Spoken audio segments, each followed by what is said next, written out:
Welcome to Integrazo. In this video, I'll show you how to connect this plugin with your product. You can find the plugin download link in the description below. Let's get started. After activating the plugin, go to the plugin setup page from your WordPress dashboard. Now click on Select Plugin. A pop-up will open. Choose your plugin from the list.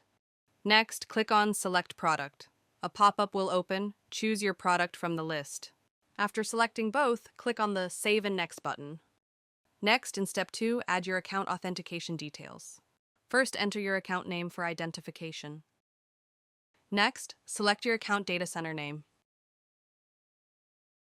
Now click the Authenticate button. Now it will redirect you to your Zoho account. Here, review the permissions and click Accept. After that, it will redirect you back to the WordPress plugin page. Step 3 is the field mapping section. Here, you can map your form fields with your product fields. First, select the form you want to integrate from the list. Next, choose the module you want to connect from the list. After selecting both, click on the Save and Next button. Now the field mapping area will open.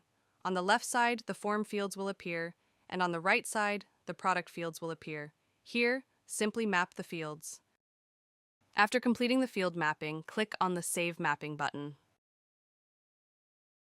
Now the integration is completed successfully. Next, go to the Setup page. Here, all your integrations will be listed. You can enable or disable any integration using the toggle button. Next, click on the Logs tab at the top.